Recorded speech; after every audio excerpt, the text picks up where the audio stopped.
Eh bien, je vous salue tous dans le nom du Seigneur Yeshua HaMashiach et nous allons, si vous voulez, prier avant cette nouvelle étude pour que nous puissions avoir l'aide du Saint-Esprit. Merci, notre Dieu, pour tout ce que tu as fait. Tu es un grand Dieu, tu es le Maître du monde et nous reconnaissons que tout ce que tu fais est bon.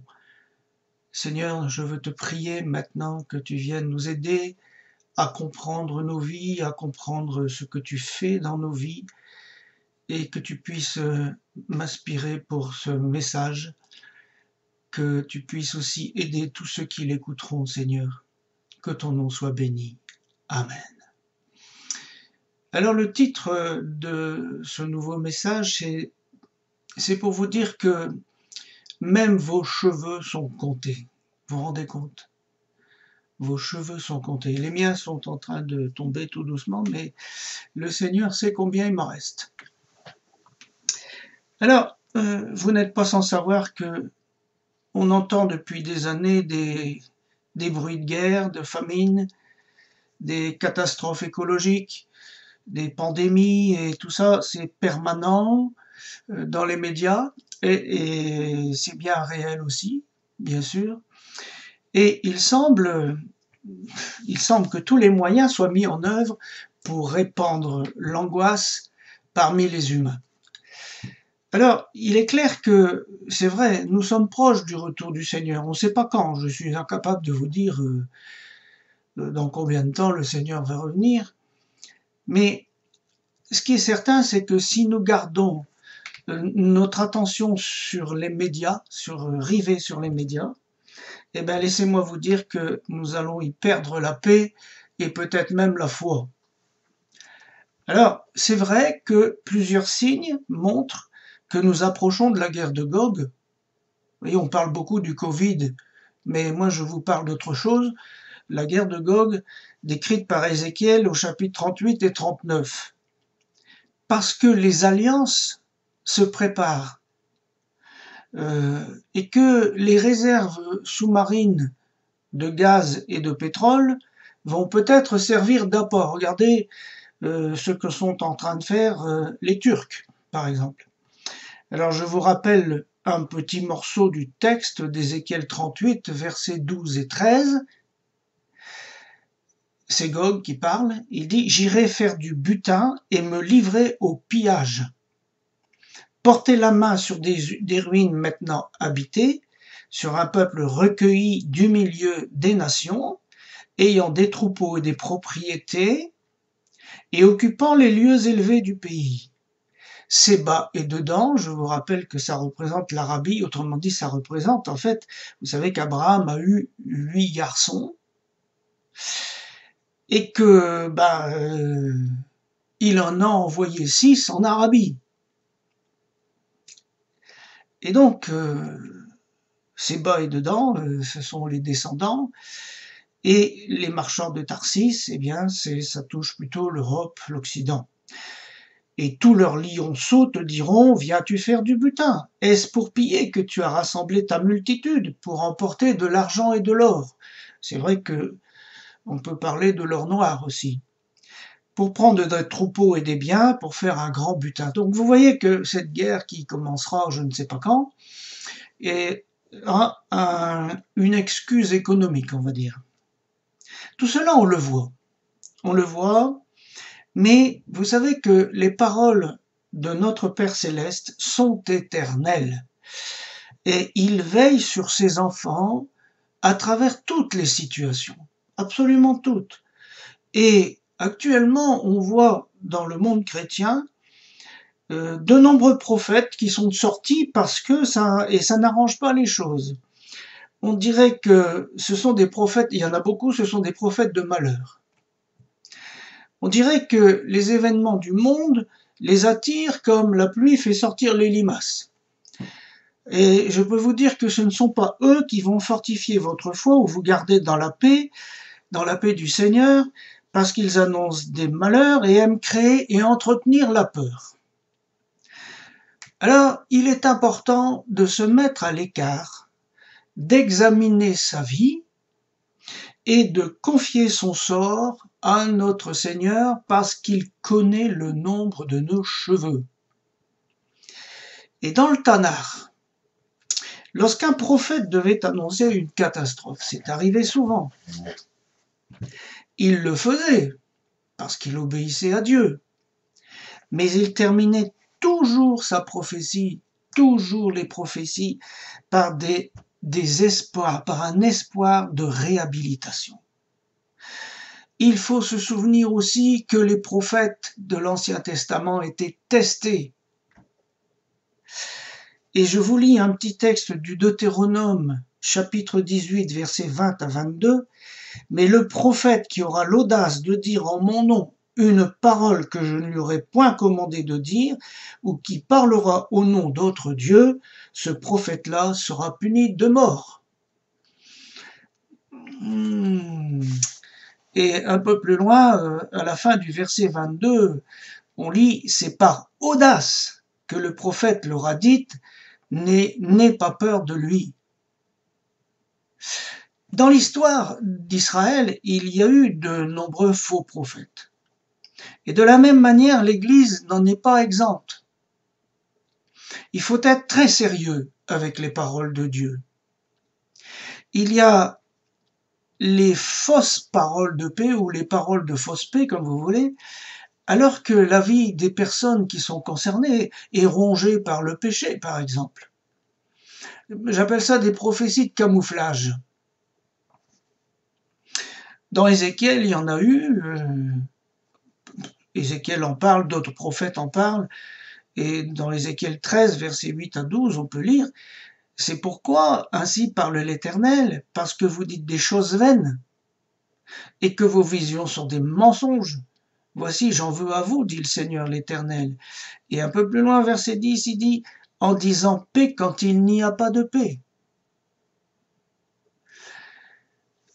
On peut lire aussi que dans Ézéchiel 13, toujours un petit peu plus loin, versets 17 à 19, qu'à l'époque, il y avait des femmes qui prophétisaient selon leur cœur et qui tuaient ou faisaient vivre des âmes à leur gré, selon leur prophétie. Et toi, fils de l'homme, porte tes regards sur les filles de ton peuple qui prophétisent selon leur cœur, c'est pas moi qui parle, et prophétise contre elles. Attention. Pensez, et un peu plus loin on lit, pensez-vous surprendre les âmes de mon peuple et conserver vos propres âmes? En tuant des âmes qui ne doivent pas mourir et en faisant vivre des âmes qui ne doivent pas vivre, trompant ainsi mon peuple qui écoute le mensonge. Bref, je continue et je termine mon introduction. Il n'y a rien de nouveau sous le soleil. Le peuple de Dieu est très souvent naïf, en écoutant ou en s'accrochant à tout ce qui passe sur Internet ou n'importe où ailleurs, au nom de Dieu. Il y a même des prophètes ou prophétesses qui cachent leur véritable identité pour se donner des noms impressionnants, mais surtout pour se protéger. Rappelez-vous que les cheveux de Samson étaient accrochés à la toile. En anglais, le web. Comme des antennes. Et un peu après ça, il se croyait toujours fort. Et il a été harcelé par Delilah. Je vous rappelle que Delilah peut se traduire par porte de la nuit. Et son âme, l'âme de Samson, s'est effondrée. Allez voir l'étude sur Samson, vous verrez. Chouraki, lui, son être raccourci à mourir. Voilà. Alors, je ne dis pas qu'il ne va pas y avoir de jugement sur le monde, bien entendu qu'il y aura un jugement sur le monde. Mais l'Éternel connaît chacun d'entre nous, et si nous lui avons véritablement confié nos vies, notre sort est dans sa main. Sommes-nous des fils et des filles du Père? Si la réponse est oui, alors mettez vos vies en règle avec lui et avec toutes celles et ceux avec qui vous avez des problèmes et des différends, des questions à régler. Ensuite, revoyez son enseignement pour garder et retrouver la paix intérieure. Il est écrit, c'est Jean qui l'écrit, 1 Jean 3, versets 21 et 22, Bien-aimés, si notre cœur ne nous condamne pas, nous avons de l'assurance devant Dieu. Et puis 1 Jean 4, 1 rajoute, Bien-aimés, n'ajoutez pas foi à tout esprit, mais éprouvez les esprits pour savoir s'ils sont de Dieu, car plusieurs faux prophètes sont venus dans le monde. C'est pas moi qui le dis, je le constate, c'est tout. Alors, quand on dit que notre Dieu compte nos cheveux, on ne peut pas faire autrement que de parler un peu du hasard. Pour un enfant de Dieu, et j'espère que vous l'êtes, le hasard n'existe pas. Ce sont les incroyants qui croient au hasard, comme quoi il est impossible de ne pas croire à quelque chose. Le mot hasard renvoie l'idée que notre Dieu ne contrôle pas nos situations, qu'il n'en a pas la capacité. Bref, que Dieu est impuissant, menteur, et même peut-être inexistant. Rappelons quelques paroles de Yeshua, c'est bon de les rappeler. C'est adressé à ses disciples. Matthieu 10, versets 29 à 31. Ne vend-on pas 2 passereaux pour un sou? Cependant, il n'en tombe pas un à terre sans la volonté de votre Père. Je peux pas l'inventer, ça. Et même les cheveux de votre tête sont tous comptés. Ne craignez donc point, vous valez plus que beaucoup de passereaux. Enfin, vous vous rendez compte de l'importance de ces versets? Dans Luc 21, versets 17 à 19, on lit « Vous serez haïs de tous à cause de mon nom ». Ça, c'est vrai. Mais il ne se perdra pas un cheveu de votre tête. Par votre persévérance, vous sauverez vos âmes. Par la persévérance. Avez-vous essayé de compter vos cheveux? Bon courage, hein? Parce que quand vous aurez fini, il faudra peut-être recommencer parce que ça aura changé. Si le Seigneur affirme cela, c'est que le Père est capable de le faire. À partir de là, si nous croyons que nos vies se déroulent au hasard, eh bien nous faisons Yeshua menteur. Si nous sommes réellement des disciples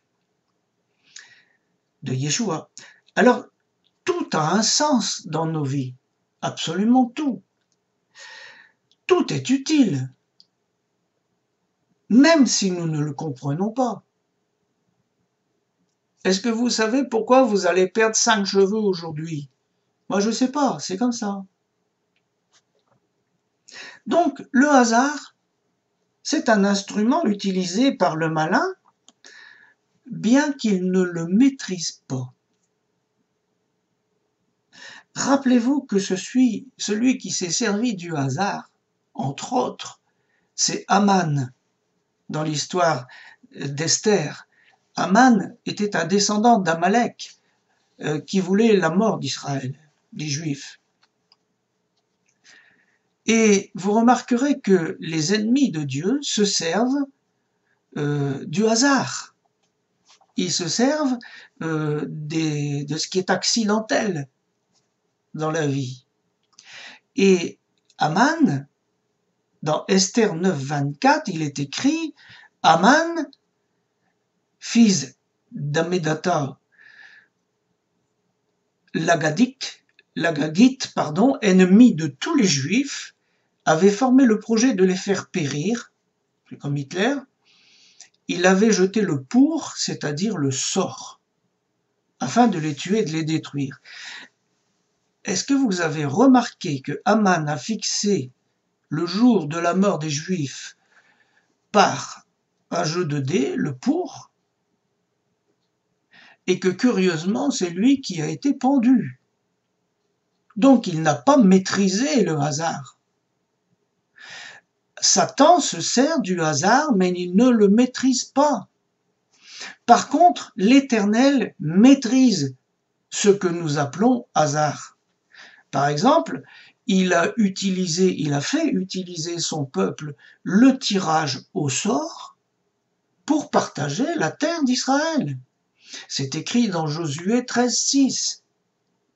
C'est aussi de cette manière que Judas a été remplacé par Matthias. Acte 1, 26, ils tirèrent au sort et le sort tomba sur Matthias, qui fut associé aux 11 apôtres. Et aussi, voyez la prophétie concernant la tunique de Yeshua. Jean 19, versets 23 et 24. Ils dirent entre eux, ce sont des Romains qui ne connaissaient pas les Écritures, la plupart étaient dans ce domaine des ignares complets.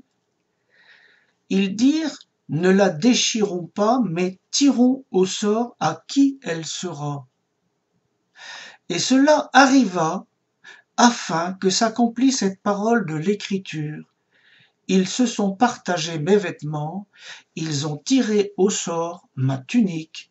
Voilà ce que firent les soldats.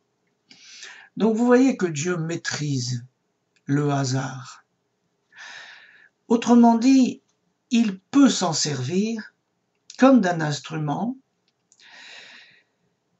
parce qu'il le maîtrise. Mais ce n'est pas le cas du malin. Et il faut le savoir. Maintenant, avançons dans notre réflexion. Je vais parler de rêverie et de plainte. Il y a un petit texte de Jude, verset 4, chapitre 1, verset 4 à 21, je ne vais pas tout lire, mais Jude dit, « Il s'est glissé parmi vous certains hommes dont la condamnation écrite depuis longtemps, des impies, qui changent la grâce de notre Dieu en dissolution, et qui renient notre seul Maître Seigneur Jésus-Christ. Malgré cela, ces hommes aussi, entraînés par leur rêverie, souillent pareillement leur chair, etc. » Et un peu plus loin, au verset 16, il est dit, « Ce sont des gens qui murmurent, qui se plaignent de leur sort, qui marchent selon leur convoitise, etc. » Et il ajoute au verset 21, pour terminer ce petit texte, il parle aux disciples et il dit « Maintenez-vous dans l'amour de Dieu en attendant la miséricorde de notre Seigneur Jésus-Christ pour la vie éternelle. » Maintenez-vous dans l'amour de Dieu et non pas dans l'angoisse. Alors, je voudrais vous faire remarquer qu'il y a un lien entre ce qu'il appelle la rêverie et se plaindre de son sort. En vérité, la rêverie, les rêveries, nous entraînent dans des pensées imaginaires qui n'ont rien à voir avec les pensées de Dieu. On imagine. Et quand on imagine le monde, ce n'est pas la réalité. La réalité, je vais vous dire, la réalité se comprend dans l'étude des Écritures et non pas dans les rêveries. Il est normal que nous ne comprenions pas tout de suite nos réalités de vie.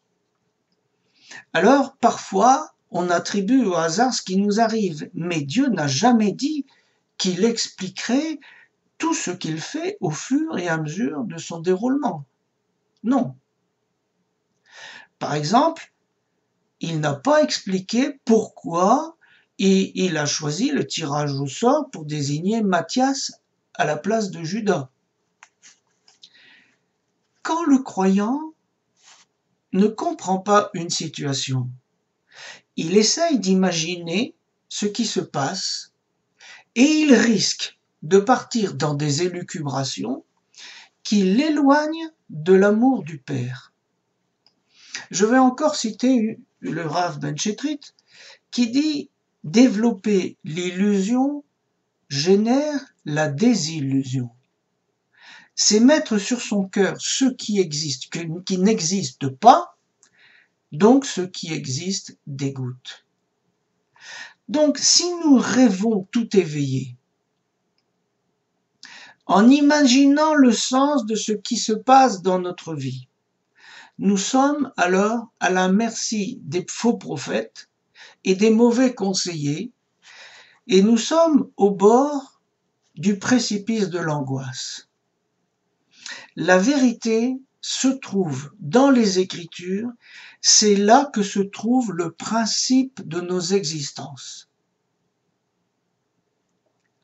Alors je voudrais vous parler du principe de nos existences.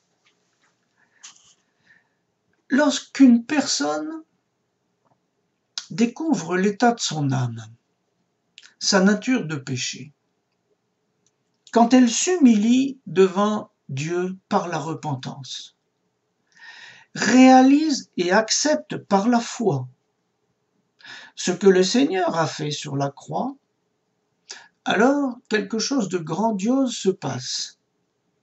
Et tout commence pour cette personne, tout commence à nouveau.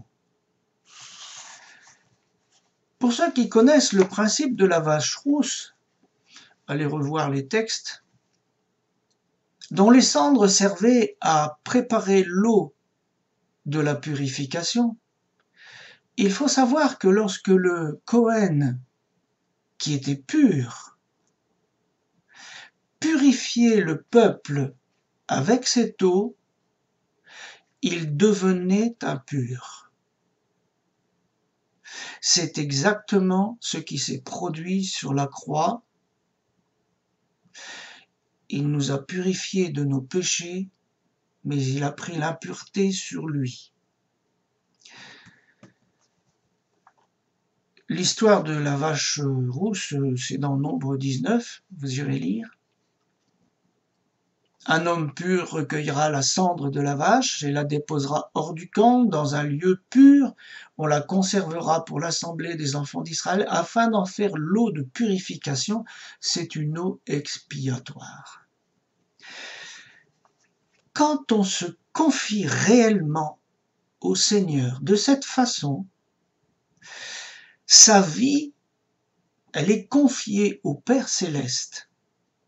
Croyez-vous qu'il ne va pas s'intéresser à vous? Croyez-vous qu'il va s'intéresser à vous que de temps en temps, quand il a le temps? Comment ferait-il pour compter vos cheveux tous les jours? Mais il faut comprendre que son but, c'est de nous changer complètement. La rencontre avec le Seigneur est appelée nouvelle naissance. Parce que c'est une nouvelle vie qui commence. Mais aussi parce qu'il met son Saint-Esprit en nous et fait revivre notre esprit. Et on le sait comment. Dans Romains 8,16, c'est écrit « L'Esprit avec un grand E, c'est-à-dire l'Esprit Saint, lui-même, rend témoignage à notre esprit que nous sommes enfants de Dieu. Nous venons de naître enfants de Dieu. » Et on lit également, je le lis dans la version Tob, 2 Corinthiens 5, 17, « Aussi, si quelqu'un est en Christ, en Machiach si vous préférez, il est une nouvelle créature, le monde ancien est passé, voici qu'une réalité nouvelle est là. » Une réalité nouvelle est là. Alors, je suis désolé de dire que nous ne sommes pas changés d'un coup de baguette magique. Ça se saurait. D'ailleurs, si Si vous prenez votre baptême enrhumé, eh bien, en sortant de l'eau, vous êtes toujours enrhumé. Mais le Père va nous entraîner dans des événements de vie qu'il maîtrise pour transformer notre esprit, notre âme et notre corps. Rappelons-nous que, j'ai déjà fait ça dans une autre étude, rappelons-nous que le salut, nous ne l'avons effectivement qu'à la fin de notre vie. Pour le moment, nous l'avons par la foi. C'est dans l'étude « Un nom peut-il être effacé du livre de vie ?» Si ça vous intéresse d'aller le voir.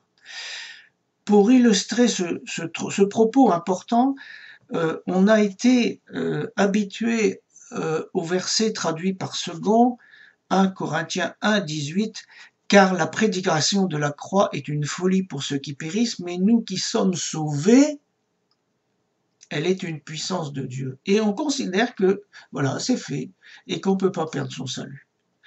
Cette traduction, elle pourrait vraiment nous tromper.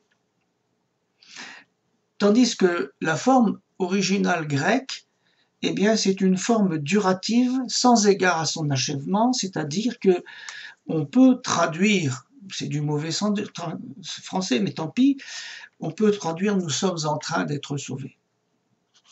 C'est d'ailleurs la traduction que la version Tob a choisie. 1 Corinthiens 1, 18 dit « Le langage de la croix, en effet, est folie pour ceux qui se perdent, mais pour ceux qui sont en train d'être sauvés, pour nous, il est puissance de Dieu. » Nous sommes en train d'être sauvés. Et dans la version, nouvelle version Second, Nouvelle Bible Second, je lis « En effet, la parole de la croix est folie pour ceux qui vont à leur perte, mais pour nous qui sommes sur la voie du salut, elle est puissance sur la voie du salut. » Donc vous voyez que l'Éternel, s'il avait voulu, au moment où on se donne à lui, de la façon avec laquelle je vous ai parlé, il aurait pu nous prendre chez lui tout de suite. Hop. Mais pourquoi il nous laisse sur terre? Eh bien, c'est pour plusieurs raisons. C'est pas pour rien qu'il nous laisse sur terre. Alors j'ai fait un petit résumé. Il nous laisse sur terre pour nous sanctifier, littéralement nous mettre à part. Et construire, surtout, construire une relation intime avec lui, avec le Père. Ça, c'est une chose. Une seconde, pour nous préparer à l'éternité, à la vie aussi dans le millénium, parce que nous aurons un rôle à jouer. Ne pensez quand même pas qu'on va se tourner les pouces. Et puis enfin, pour nous permettre d'accomplir sur cette terre, maintenant, des œuvres qu'il a préparées d'avance pour nous. Donc, il convient de comprendre que notre vie n'est pas faite de hasard, mais que tout est pour un but. Ceci étant dit, j'ajoute une chose importante, c'est que nous avons toujours notre libre arbitre. Nous avons toujours la possibilité de choisir, de dire oui ou non à Dieu, à ce qu'il veut. Autrement dit, nos réactions aux événements de notre vie dépendent de nous et de personne d'autre. Il y a dans nos vies des événements qu'on peut maîtriser et d'autres qu'on ne maîtrise pas. Parfois, on accomplit des œuvres préparées d'avance sans même nous en rendre compte. Vous savez que les œuvres préparées d'avance peuvent être très banales. Aimer son mari, aimer sa femme, c'est très banal. Ça devrait être tout partout comme ça. C'est une œuvre préparée d'avance. Aimer ses enfants, les éduquer, c'est une œuvre préparée d'avance. Et être un exemple de chrétiens mûrs dans une famille, c'est une œuvre préparée d'avance. Évidemment, en tant que chrétien, on aimerait avoir une vie remplie d'exploits pour Dieu. Mais vous savez que vivre une vie de famille correcte, c'est déjà un exploit. La vie quotidienne dans la droiture, l'amour, la pureté, les petits services, c'est déjà des exploits. L'Éternel regarde au cœur de petites choses. Souvenez-vous, cette vieille dame qui a donné 2 petites pièces. Alors, ce qui est important pour nous, dans nos vies, c'est de construire une vraie relation avec le Père Céleste. Et ça s'apprend avec le temps et avec les expériences. On a le droit de se tromper. On peut se casser la figure. Ça arrive à tout le monde. Mais cette relation qui va se créer, c'est ce qui est le plus important pour chacun de nous. Vous savez que c'est ça le plus important. Parce que sans cela, je vais vous dire, on reste un peu comme des étrangers pour lui. On le connaît de loin. Et puis, on remplit nos vies de quoi? Je dois servir le Seigneur. Il faut que je fasse ceci ou cela. Je dois aller aux réunions. Il faut que je prie au moins autant de temps tous les jours. Que vont penser les autres si je ne souris pas? Je dois évangéliser. C'est ça votre vie?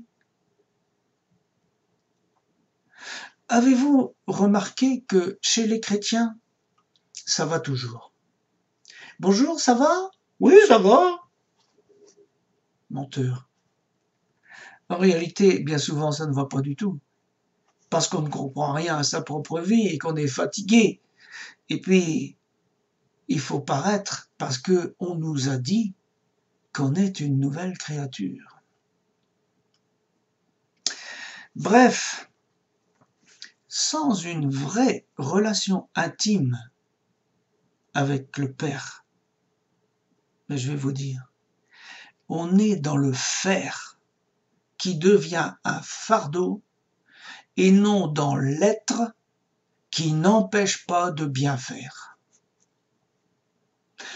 Pour être, il faut construire la personne, sa propre personne, avec l'aide du Père.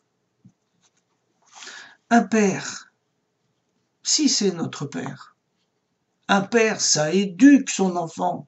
Ça n'est pas un grand-père. Moi, je suis grand-père. J'ai pas éduqué mes petits-enfants, mais j'ai éduqué mes enfants. Donc, un père, il ne va pas laisser l'enfant s'éduquer tout seul. Le principe de l'éducation, c'est d'utiliser le réel. Et il y a des étapes à suivre. Il est important de comprendre que notre réalité, notre vécu, est voulu du Père qui veut nous faire passer par des chemins dans lesquels nous serons formés. Nous allons grandir. Il est tout aussi important de comprendre que nos réactions à ce qui nous arrive, nos décisions, nos choix, nous amèneront des conséquences que nous devrons vivre et peut-être faire porter à notre entourage, mais qui nous enseigneront parfois à nos dépens. Mais oui, par exemple, Josué n'a pas consulté l'Éternel au sujet des Gabaonites. Allez voir Josué chapitre 9. Il s'est laissé fléchir à cause de son bon cœur, c'est-à-dire son âme qui a pris le dessus. La conséquence, il a fait alliance avec des gens qui l'ont trompé et Israël en a subi les conséquences. Eh bien, je vais vous dire quelque chose. De la même manière, des chrétiens peuvent ouvrir sans discernement leur maison à une personne, chrétienne ou non, qui est dans le besoin.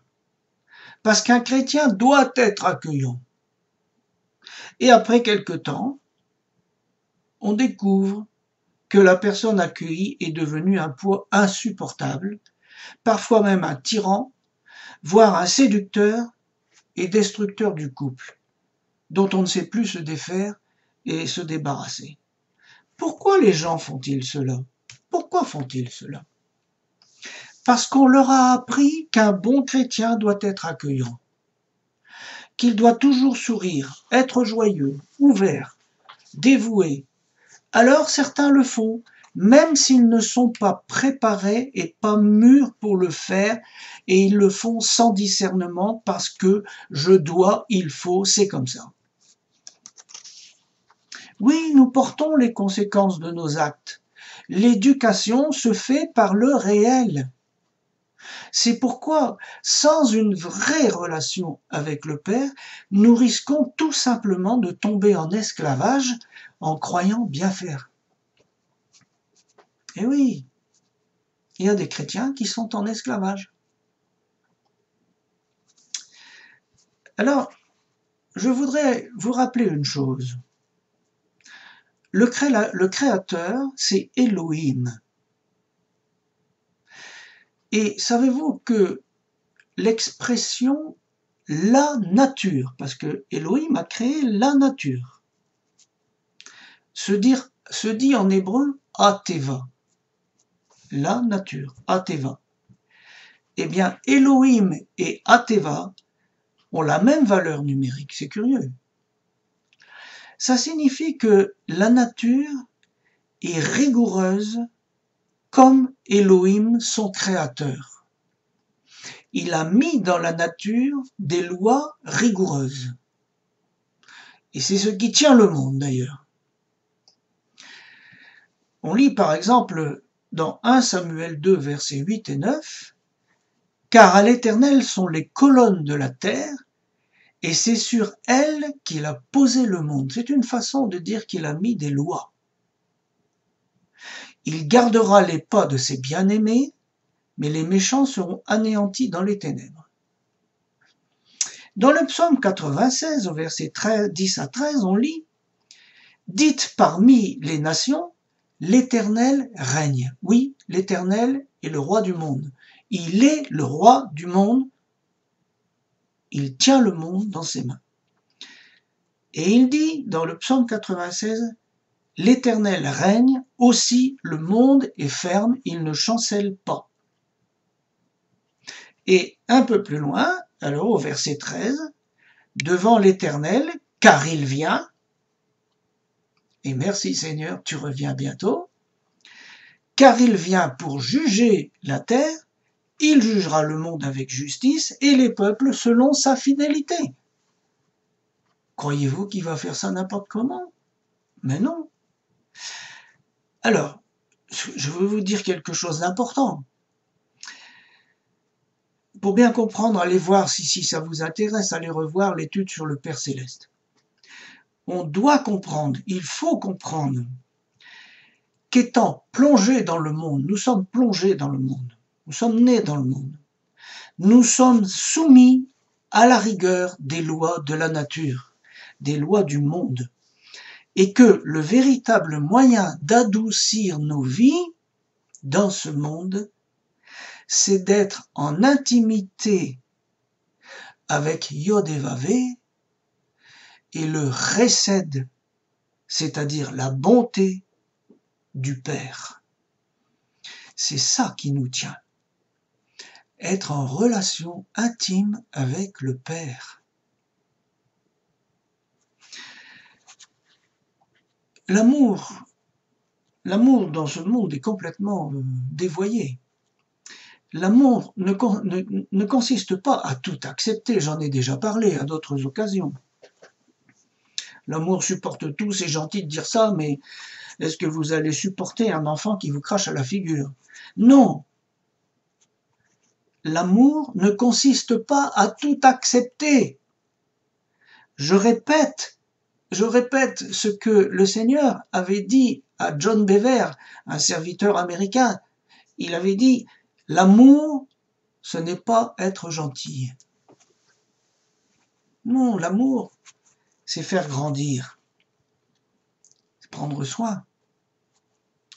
Le Seigneur a-t-il dit quelque part que nous devions ramper, être esclaves d'un système, d'une personne ou d'une doctrine?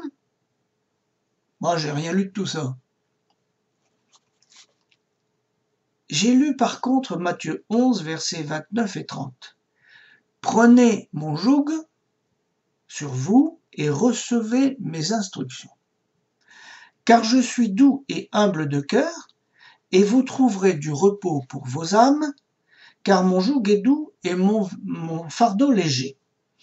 Et dans Galates 5, 1, on lit, c'est pour la liberté en Christ que Christ, nous a affranchis. Demeurez donc fermes et ne vous laissez pas mettre de nouveau sous le joug de la servitude. Alors, un joug, c'est fait pour associer, dans les travaux de la ferme, c'est fait pour associer deux animaux pour tirer une charrue ou une charrette. Le joug du Seigneur est fait pour travailler en association avec lui. Il est d'un côté, nous de l'autre. Et ce n'est pas à nous à tirer tout seul. Avez-vous remarqué que le Seigneur ajoute tout de suite « Recevez mes instructions », c'est-à-dire « Faites pas n'importe quoi ».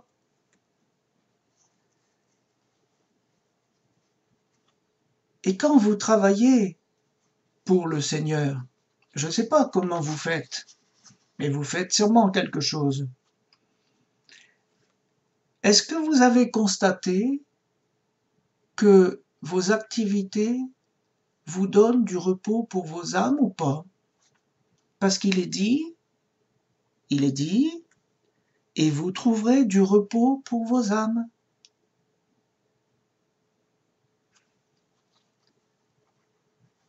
Ou bien ce que vous faites, est-ce que c'est une corvée camouflée sous un sourire obligé? À vous de voir, hein. Quand le Seigneur parle de repos, quand vous vous reposez la nuit, vous récupérez des forces. Eh bien, le repos du Seigneur, quand on est en activité avec le joug du Seigneur avec lui, eh bien, croyez bien qu'on non seulement on se repose, mais on récupère des forces. Tandis que si on tire la charrue tout seul, ou avec un autre, mais qui n'a rien à voir avec le Seigneur, eh bien, laissez-moi vous dire que vous allez perdre des forces spirituelles, mentales et physiques. Vous allez perdre vos forces. Et alors, ça peut durer un petit moment, vous savez. Ça peut durer un moment, parce que des forces, on en a. Mais un jour, on craque. Et on dit, j'en peux plus. J'en peux plus. Mais laissez-moi vous dire une chose. C'est que même ça, même vous tirez la charrue tout seul, vous craquez au bout d'un moment, tout ce que vous voulez, mais même ça, le Seigneur va s'en servir pour vous former. Il est écrit, Romains 8, 28, nous savons du reste que toute chose concourt au bien de ceux qui aiment Dieu, de ceux qui sont appelés selon son dessein. Donc toute chose, c'est toute chose. Enfin, moi, je lis la Bible simplement, vous savez. Donc, même nos mauvaises réactions, les mauvais choix que nous avons faits, quelquefois de bonne foi, seront utiles pour tailler le diamant que nous sommes. Vous savez que le diamant parfait, c'est quoi le diamant parfait? C'est d'être à la mesure de la stature parfaite du Mashiach. Éphésiens 4, 13. jusqu'à ce que nous parvenions tous à l'unité de l'adhérence et de la pleine pénétration de Ben Elohim en homme parfait, à la mesure d'une stature, celle de la plénitude du Mashiach. C'est la version Chouraki. Alors nous devons devenir des hommes et des femmes matures. Il faut acquérir la maturité. Le Rav Ben Chetrit, que j'aime citer, vous en êtes rendu compte, dit que la foi, la émouna en hébreu, la foi, consiste aussi à croire que les réalités que nous vivons sont adaptées à nous. Autrement dit, il dit la même chose, il n'y a rien au hasard. Et la maturité consiste à assumer ses responsabilités et accepter les réalités de nos vies. Il est vrai, croyez bien que je n'ai pas préparé cette étude sans penser à tous ceux qui souffrent. Il est vrai que certaines réalités sont particulièrement dures à vivre. Parfois, on a fait des choix catastrophiques dans le passé, avant la conversion, et on en porte les conséquences pendant des années. Parfois, la maladie vient nous frapper comme ça, en pleine jeunesse, alors que nos enfants sont encore petits, ou alors vient frapper un enfant. Pour d'autres, c'est le veuvage, le divorce, etc. La souffrance, elle est sous toutes ses formes. Vous le savez, je n'ai rien inventé. Et je pense à ces gens, et croyez bien qu'il faut rester humble devant la souffrance. Mais la parole de Dieu ne peut pas être effacée. Et quand il dit même vos cheveux sont comptés, on ne peut pas l'effacer. On ne peut pas. Ça ne veut pas dire que nous n'allons pas les perdre au fil du temps. Donc le Seigneur connaît nos réalités. Il a même le pouvoir de les changer en une seconde. Il peut. Mais son choix est bien souvent que nous les affrontions parce que cette réalité est là pour nous faire grandir intérieurement, pour acquérir la maturité, pour travailler nos cœurs et nous montrer quelles sont les véritables valeurs du royaume. Je ne dis pas que le Seigneur n'est pas capable de nous guérir miraculeusement, d'arranger une situation d'un coup, pan. Bien sûr qu'il est capable, bien sûr. Il est le maître du monde. Il est capable de nous sortir d'une ornière d'un seul coup. Je dis que toutes les épreuves ont un but, celui de nous transformer, et peut-être aussi de transformer notre entourage. Quand Adam a rejeté la faute sur sa femme, qui elle-même a rejeté la faute sur le serpent, ils ont fait preuve d'immaturité. La maturité, c'est vraiment d'accepter et de reconnaître ce qu'on a fait. L'amour du Père consiste à nous faire grandir. Il veut que nous devenions des êtres matures.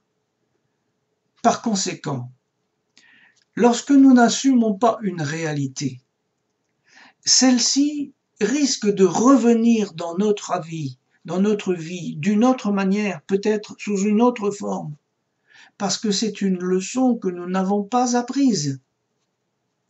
Et il faut que nous y passions. Ça fait partie des examens que Dieu nous fait passer, jusqu'à ce que nous en ayons du succès. Pour que le diamant brille, il faut qu'il soit très bien taillé. C'est ce diamant qui rentrera dans le royaume. Savez-vous que On dit en Israël qu'un beau diamant doit avoir au moins 70 facettes.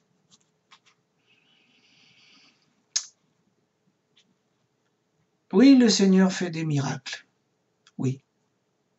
Mais bien souvent, le miracle n'est pas celui que l'on attend. Il est caché. Le miracle, c'est la transformation de la personne intérieure. C'est ça le miracle. Et là encore, il peut y avoir des échecs. Parce que lorsque l'Éternel taille son diamant, ce diamant, c'est une pierre vivante. Alors, il peut se révolter et décider de sauter de la meule. Pfft, et il tombe par terre. Il peut se briser même. C'est son choix.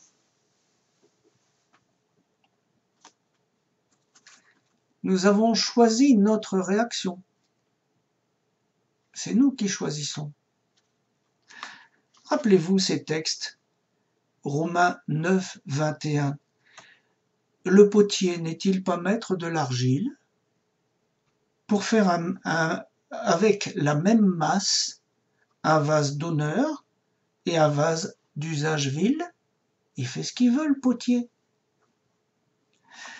Dans Jérémie 18, versets 3 et 4, je descendis dans la maison du potier, et voyez, il travaillait sur un tour. Le vase qu'il faisait ne réussit pas. Comme il arrive à l'argile dans la main du potier, il en refit un autre vase, tel qu'il trouva bon de le faire, voyez. Alors, nous devons accepter nos réalités, entrer dans nos réalités et les traverser, passer au-dessus des épreuves. Je voudrais compléter cet enseignement en vous disant que nous devons fermer les portes à Satan. Nous avons la responsabilité dans nos vies de fermer les portes à l'ennemi. Donc, il dépend de nous de mettre au clair nos vies devant le monde spirituel. Vous savez que il y a une doctrine qui dit que si vous quittez une église, par exemple, vous perdez la protection spirituelle. Je vais vous dire. Nous avons été dans je ne sais combien d'églises avec on a connu des pasteurs qui étaient sacrément tordus. Mais moi, je suis désolé, mais je me mettrai jamais sous un parapluie troué. La véritable protection, c'est la droiture, l'obéissance à l'Éternel. C'est ça la protection. Alors, il dépend de nous de fermer tous les mauvais héritages spirituels que nos ancêtres nous ont laissés, oui, parce qu'ils nous ont quelquefois laissé des héritages empoisonnés. Souvenez-vous que Daniel a demandé pardon pour les péchés de ses pères, alors qu'il n'avait rien fait de mal. Il dépend de nous de nettoyer nos maisons d'objets, de musique, de livres, et des tas de choses qui ne sont pas à la gloire du Père.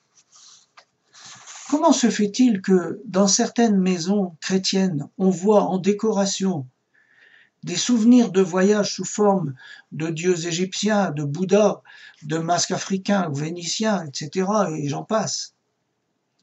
Croyez-vous que si le Seigneur entrait chez vous, il serait satisfait de voir ça? N'a-t-il pas détruit tous les dieux d'Égypte?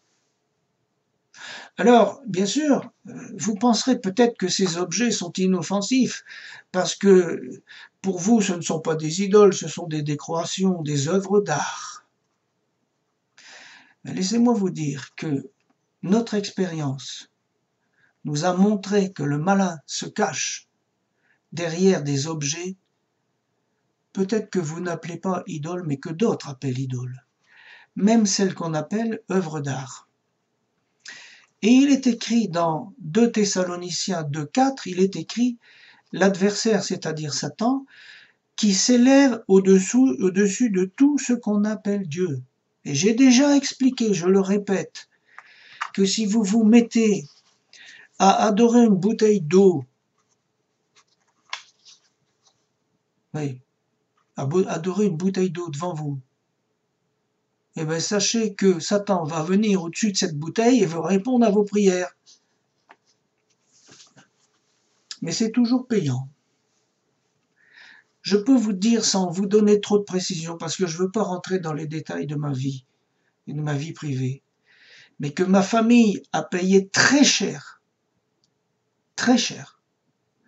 la présence de ce genre d'objet maléfique et le fait d'avoir mis sa main dans le 2e ciel. Nous avons également vu beaucoup de dégâts dans certaines familles chrétiennes qui ne prenaient pas au sérieux ces choses. Satan, on a découvert par la pratique, toujours par la pratique, que Satan sait se servir d'objets, d'animaux, de l'électricité, il est très fort pour ça, des ondes, etc. Mais un fils ou une fille de Dieu peut lui interdire dans son domaine de responsabilité. Mais oui, nous sommes des sacrificateurs dans nos maisons. Il faut parfois du temps pour comprendre ça. Et quelquefois, il faut l'apprendre à ses dépens. Parce que la doctrine qui dit que toutes choses sont devenues nouvelles nous explique que tout a été fait à la croix et que par conséquent, ne vous occupez pas des portes ouvertes par vos ancêtres, elles se sont fermées toutes seules. Clac! C'est pas ça que j'ai vécu dans ma vie, je peux vous le dire. Et je redis encore une fois, parce que je l'ai déjà dit plusieurs fois, mais c'est le rôle d'un enseignant de dire et de répéter, que le Seigneur, quand l'Éternel a donné la terre promise aux Hébreux, il ne l'avait pas débarrassé de tous les obstacles. Non. C'était à eux de le faire. Oui, le Seigneur nous donne le royaume, mais nous devons le conquérir et nettoyer le chemin.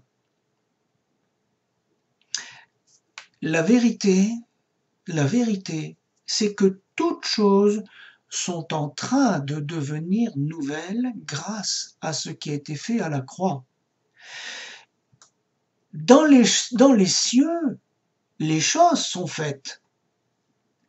Mais il faut que ça devienne réalité sur la terre. La preuve, c'est que dans le Notre Père, que ta volonté soit faite sur la terre comme elle est faite au ciel. Et la preuve, c'est que vous savez que le Seigneur a vaincu la mort puisqu'il est ressuscité. Mais il est quand même écrit une chose, 1 Corinthiens 15, 26, le dernier ennemi qui sera détruit, c'est la mort. Vous voyez bien que tout n'est pas fait. Et puis, dans l'Apocalypse 21, versets 3 et 4, on lit « J'entendis du trône une voix forte qui disait « Voici le tabernacle de Dieu avec les hommes, il habitera avec eux et ils seront son peuple, et Dieu lui-même sera avec eux. Il essuiera toute larme de leurs yeux, et la mort ne sera plus. Il n'y aura plus ni deuil, ni cri, ni douleur, car les premières choses ont disparu. » Donc vous voyez bien que la souffrance, les larmes, les cris, les douleurs, la mort et le deuil sont toujours là, jusqu'à la mise en place de la Nouvelle Jérusalem. Et là, effectivement, les choses nouvelles qui sont faites dans les cieux seront effectives sur la terre. D'ailleurs, je vous lis un verset connu, Hébreux 2,8. « Tu as mis toutes choses sous ses pieds. En effet, en lui soumettant toutes choses, Dieu n'a rien laissé qui ne lui fût soumis. » Il n'y a rien. Cependant, nous ne voyons pas encore maintenant que toute chose lui soit soumise. Et puis Michée, qui a fait prophétiser sur ce temps du millénium, il dit au chapitre 4, versets 1 à 4, « Il arrivera dans la suite des temps, et je passe et j'arrive une partie du verset 3, une nation ne tirera plus l'épée contre une autre, et l'on n'apprendra plus la guerre. » On n'y est pas encore.